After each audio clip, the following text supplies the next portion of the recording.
behalf of the College of Arts and Sciences, it is my pleasure to honor today our students graduating with Latin Honors this semester. They are truly the best of the best and deserve to be recognized. While their degrees are far-ranging, they share a common approach to scholarship. Be inquisitive, work hard, and never give up. They truly embody the spirit of a liberal arts education, and I am proud that they are graduates of the University of Colorado Boulder. It is always fun and enlightening to read their thesis titles and hear about the work that they have been doing. I invite you all to do the same. Their work is timely, profound, and a tantalizing glimpse of what these young scholars will produce in their careers. I wish I could read them all, and frankly, I wish I could understand them all. But here are some examples. Michelle Leach in Art History, Preserving the Floating City, a survey of architecture preservation in Venice. Niam Brown in Chemistry, Understanding the Nature of Trap States in Cadmium Chalcogenide Quantum Dots. Delaney Kung in Economics, Managing Air as a Public Good, the Effect of Country-Level Property Rights on CO2 Emissions. Caden Stice in History, Welcome to Lesbian Homoville, Queer Politics of Boulder, Colorado in the late 20th century. Kiana Harkema in International Affairs, Defending Democracy, The Road to Cyber Governance and Safeguarding Elections. Hank Graham in Political Science, A Better Way, Policing Tactics and Public Support for Police. Natalie Furtick in Sociology, Motivations to Volunteer During a Pandemic. And Zoe Fishoff in Theater, The Show Must Go On, COVID-19 and a Watershed Moment in Professional History.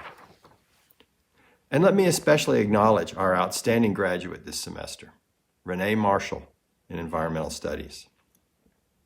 Her thesis, Advancing Bipartisan Decarbonization Policies, Lessons from State-Level Successes and Failures, is a timely addition to scholarship in such a critical field. So, to Renee and all of the outstanding graduates this semester, I say congratulations. You have earned excellence and you have earned our praise. This pandemic may have robbed you of many of the joys and experiences that come with your senior year. But because of your dedication, your hard work, and your persistence, it cannot and will not rob you of your very bright future. Go Honors and go Buffs. Welcome to the Spring 2021 Honors Convocation. My name is Paul Beal, Professor of Physics and Interim Director of the Honors Program. I'm serving this year in place of Professor Janet Jacobs, who is on sabbatical. Let me thank Dean Jim White for his leadership of the College of Arts and Sciences and his continued support for the Honors Program. And let me congratulate Renee Marshall for her selection as the Outstanding Graduate of the College of Arts and Sciences. The Honors Program was created in 1931 to oversee special honors course offerings to top undergraduates and to oversee the award of Latin Honors. We are here to recognize the students who have been awarded Latin Honors designations this semester by the Honors Council, a 50-member faculty committee in the College of Arts and Sciences. The Latin Honors designations cum laude, magna cum laude, and summa cum laude are awarded only for the highest levels of academic achievement with distinguished research, scholarship, or creative work and the defense of an honors thesis.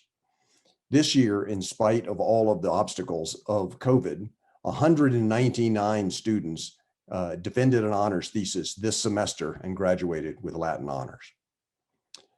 Let me illustrate two key aspects of an honors thesis using lines from two movies, both starring the late, great Peter Sellers. The first is from The Pink Panther Strikes Again, where Peter Sellers plays Chief Inspector Jacques Clouseau, who is checking into a small hotel and sees a sweet little dog.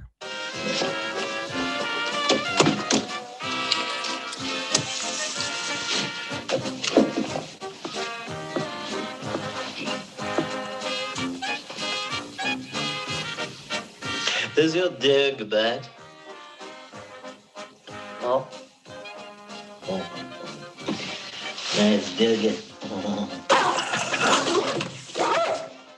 I thought you said your dog did not bite. That is not my dog.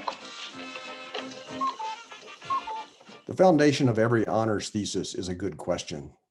Clouseau asked the wrong question because even after he discovered the answer, he found that it did not reveal the underlying truth.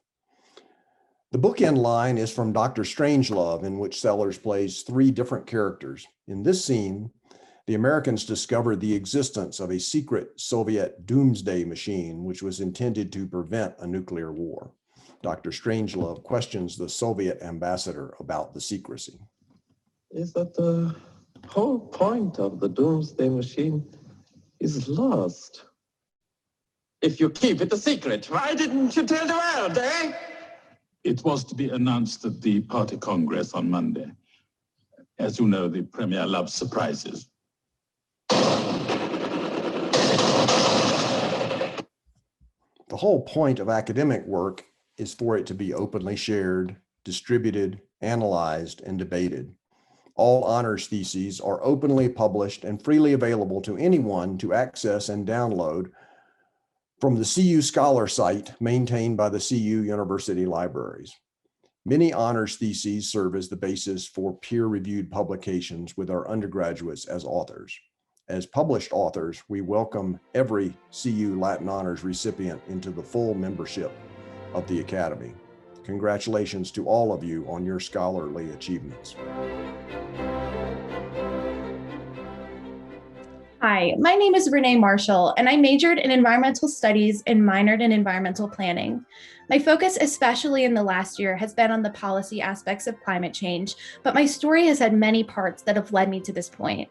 I'm excited to tell you a little bit more about them, but before I start, I want to thank the entire environmental studies faculty for being so supportive and giving me the tools I needed to succeed in the program and beyond.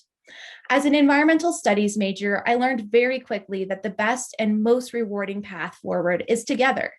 Coming to the table to exchange ideas across cultures, political leanings, and diverse backgrounds takes determination and constant curiosity to listen to these perspectives, ask deep questions, and learn. Bridge building is a hallmark of my academic and professional pursuits, where each stage of my journey either broadened, challenged, or solidified my thinking in some way. I didn't start off at CU, so I entered my freshman year at Loyola University of Chicago with deep concern about climate change and a budding passion to communicate climate science. I started off taking a variety of courses before finding my way to an upper division environmental politics course during sophomore year. I was drawn to the tangled, multi-level questions at the intersection of political science and environmental problems. The class opened my mind to the idea of converting necessary climate goals into ambitious legislation that propels our society towards a more sustainable and equitable future. I started to grasp the complexity of solutions in action when working on a project to assess the feasibility of banning single-use plastics in Chicago. I learned that while this is an ideal solution, it's not a simple policy fix in a political landscape where certain stakeholders benefit from things staying the same. This propelled my interest in political science research as it relates to environmental issues. After 2 years at Loyola, I transferred back to my Colorado roots at CU Boulder as a junior to pursue a more research-focused degree. This was a really big decision, so I had to listen to experts at both Loyola and CU and also trust myself. And I soon found out that the environmental studies program was where I would continue flourishing and pursuing my goal of helping the environment alongside an incredible cohort of students, faculty, and advisors. I expanded on my environmental politics interests through internship and research experience, and through interning at the US EPA Region 8 headquarters, the Boulder County Resource Conservation Division, the CU Environmental Center, as well as helping out with both the Investigating Careers in the Environment series and the CU Reducing Polarization Dialogue series.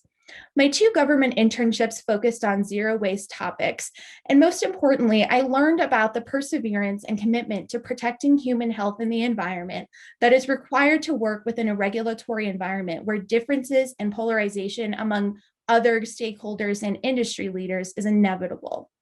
At CU, I learned about the importance of intersectionality in environmental issues through my environmental center work. In fall 2019, I helped organize the CU Student Forum for Climate Justice. And coming to the table to solve pressing environmental problems, I learned more about how marginalized and systematically disadvantaged groups are often left without a seat or voice. Through this event, we invited prominent climate justice advocates and community members in Colorado, in addition to as many students and faculty members as possible, to partake in tough, solution-oriented brainstorming dialogues to ultimately better our campus culture and broader community.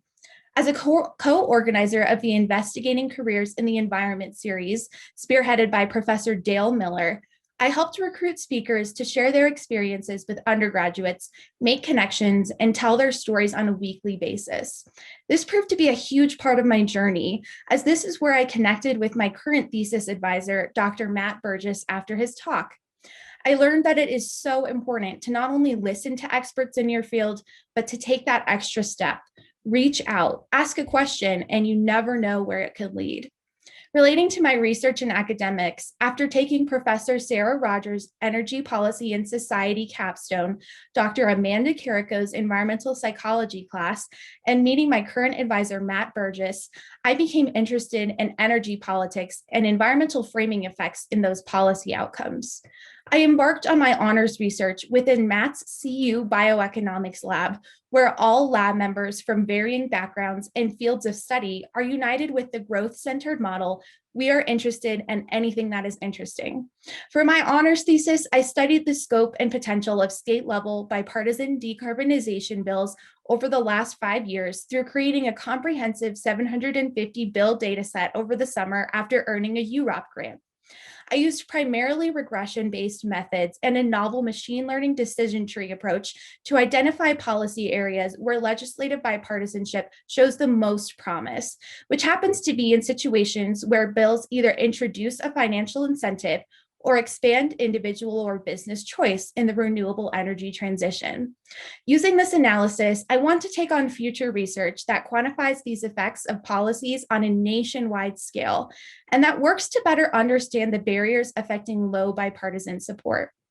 Most recently, I co-authored my first opinion piece with my advisor in ARC Digital on the 2/3 majority platform, which is a thought exercise that asks what could be included if a 2020 presidential candidate had to run on a platform made up exclusively of policies and positions with 2/3 or more support in major national nonpartisan polls.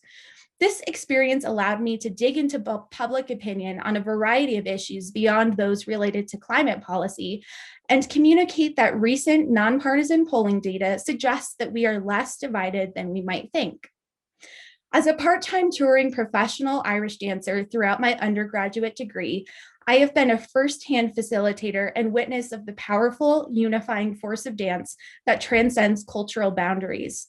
Sharing my craft with the audiences throughout the US and overseas as far away as Japan feeds my constant curiosity and drive to learn more about people and places that I am a complete stranger to, and to capitalize on commonalities rather than differences. One of the most important things I want to convey is that the goal of finding common ground can extend to the classroom, families, friends, a workplace, overseas, and beyond. There's always something that we can learn, listen, and contribute to in any environment. I am proud of every graduate here. We persevered through endless Zooms, virtual study groups, the tragic Boulder shooting, countless traumatic news cycles, the constant worry of getting sick, in addition to jobs, classes, and other family or friend commitments. And we also wrote honors theses. We all struggled in some way this year, but have come to the end of our college careers ready to face almost anything post-grad life has to throw at us. I again want to thank the incredible faculty that I've had the privilege of working with during my time at CU. Thank you to Dean White, the Assistant Deans, Professor Beal, and the Honors Council for this incredible award. I also want to thank my family for their support throughout my college career. And I especially want to thank my advisor, Matt Burgess, for his encouragement, feedback, and support in my current thesis research and my future academia pursuits. I will be pursuing a PhD in environmental politics at UCSB, largely thanks to his unwavering support, in addition to the incredible feedback and community he cultivates in the bioeconomics lab. I am honored to be this semester's Outstanding Undergraduate for the CU College of Arts and Sciences and want to wish everyone the best as they embark on their post-grad pursuits. Thank you so much.